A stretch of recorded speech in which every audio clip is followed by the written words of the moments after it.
Hello दोस्तों, Hindi स्टोरिया channel आपका अभिनंदन करता है। कहानी सुनने के लिए आपका धन्यवाद।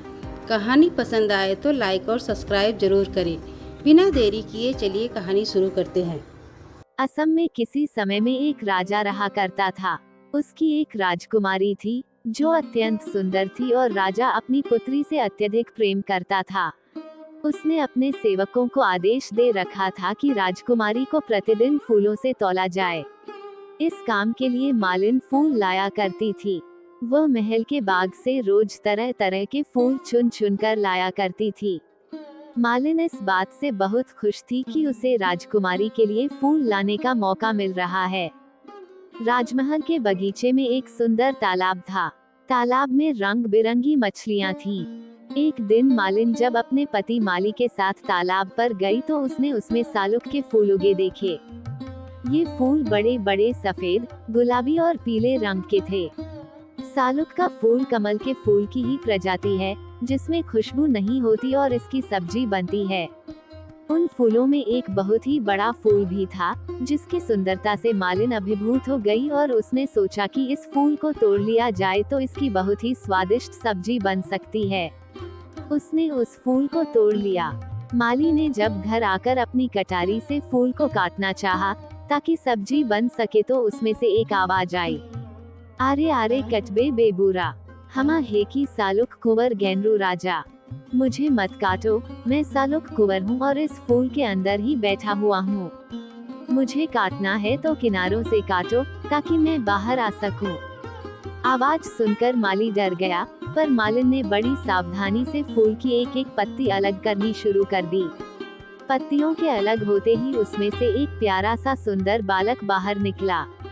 निसंतान माली व मालिन उसे ईश्वर का उपहार मानकर बेटे की तरह उसकी परवरिश करने लगे।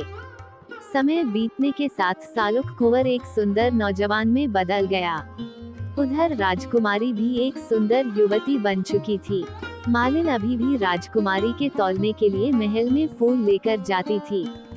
राजकुमारी की सुंदरता के बारे में सालुक जितना सुनता, उससे मिलने की चाह उसके अंदर उतनी बलवती होती जाती। एक बार जब मालिन ने फूल एकत्र किए तो सालुक ने बिना धागे की एक माला तैयार की और चुपचाप जूही के फूलों की वह माला उस ढेर में रख दी। मालिन क्रोधित हो उठी और उसने वह माला ले जाने से इनकार कर दिया तो सालुक ने उससे विनती की वह इसे ले जाए। राजकुमारी ने जब वह माला देखी तो पूछा कि यह कहाँ से आई है। मालिन को तो पता था कि उसके बेटे ने इसे रखा है, लेकिन राजकुमारी के पूछने पर वह डरकर राजकुमारी से माफी मांगने लगी, पर राजकुमारी तो माला देख बहुत खुश हो गई थी।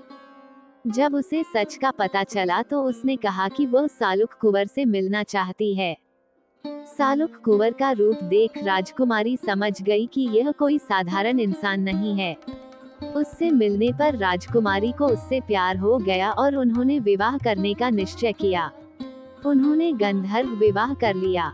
इस समय किसी को बताना उचित न लगने के कारण उन दोनों ने अलग अलग रहने का फैसला किया।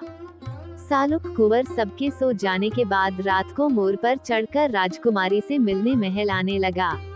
वह अपने मोर से कहता, मेरे प्यारे मयूर, जल्दी से मुझे राजकुमारी के पास पहुंचा दे। सालुक की माँ उसे वहाँ आते न देख ले, इसलिए राजकुमारी कहती, उरू उरू बेसी मंजूसा, माँ ये देखा पावेगा। ओ मोर, जल्दी से उड़कर आओ, ताकि माँ न देख पाए। राजमहल के बाहर हाथ में भाले लिए पहरे खड़े रहते थे। राजकुमारी गाना गाती, फेरा फेरा सोनया मोरा, बाला में भंसाबेगा। मेरे प्यारे सालुक कुंवर, जल्दी आ जाओ वरना भालों से तुम्हें छलनी कर दिया जाएगा। इसी तरह वे काफी समय तक मिलते रहे, लेकिन एक दिन सालुक को प्रहरियों ने देख लिया और उसे भालों से बींध दिया गया। राजकुमारी की लाख कोशिशों के बावजूद वह बच न सका। तब राजा को पता चला कि वो उसकी लाडली बेटी का पति था। राजकुमारी के दुख से व्यथित राजा ने सालुक की अंत्येष्टि का प्रबंध किया। लोग उसकी मृतदेह को लेकर शमशान की ओर जाने लगे। तभी वहाँ एक तोता उड़ता हुआ आया और उसने उसकी मृतदेह पर भी अमृत जल छिड़क दिया। अमृत जल के छींटे पड़ते ही सालुक जीवित हो उठा। राजा और राजकुमारी ही नहीं, बाकी लोगों की भी खुशी का ठिकाना न रहा। राजा ने राजकुमारी का विवाह सालुक के साथ करने का अपना निर्णय जब मालिन को सुनाया तो वह फूली न समाई। परंपरानुसार उन्होंने चढ़ावे के लिए मछली, मिठाइयाँ, दही और पान सुपारी ली। विवाह के दिन पुरोहित ने सालुक कुंवर और राजकुमारी के सिर पर आम के पत्ते से जल छिड़का। उनके माथे पर काला लेप लगाया गया। वर के शरीर पर चंदन का लेप किया गया और फिर उसे अंगूठी, कपड़े और दही उपहार स्वरूप दिए गए। फिर आम की लड़की की आग जलाई गई और सालुक कुंवर ने आग में चावल, घी और फूल समर्पित किए। पुजारी ने मंत्रों का उच्चारण किया और इस तरह उनका विवाह संपन्न हो गया। विवाह के बाद राजा ने सालुक को दरबार में एक महत्वपूर्ण पद दे दिया। राजदरबार के कई लोग उससे द्वेष रखने लगे। एक माली के बेटे को अपने बराबर सम्मान पाते देख उन्हें बहुत बुरा लगा और वे उसके खिलाफ षड्यंत्र रचने लगे। एक दिन राजा ने अपने सारे संबंधियों को शिकार पर चलने के लिए कहा, पर सालुक कुंवर को ये सोचकर आमंत्रित नहीं किया कि वह तो शिकार करना जानता ही न होगा। राजा दरबारियों ने भी राजा के कान भरे कि एक माली के बेटे में राजसी गुण कहाँ से आ सकते हैं। राजकुमारी व सालुक दोनों ही इस बात से बहुत आहत हुए, पर कुंवर ने राजकुमारी को समझाते हुए कहा, परेशान मत हो, मैं ही सबसे ज्यादा शिकार करके लौटूंगा। राजा ने नहीं बुलाया तो क्या, शिकार पर तो मैं जा ही सकता हूँ। जो लोग सालुक को छोड़कर जंगल में चले गए, वे एक चिड़िया भी नहीं मार सके, लेकिन सालुक बहुत एकाग्रता से शिकार करने में जुट गया और उसने हिरणों का शिकार किया। वह ऐसा सबसे छिपकर कर रहा था। शिकार करने के बाद उसने एक साधु का वेश धारण किया और एक पेड़ के नीचे बैठ गया। राजा के कुछ संबंधियों ने जब एक साधु को तपस्या में लीन बैठे देखा तो वे उसके पास अपना भविष्य जानने की इच्छा से जुट गए।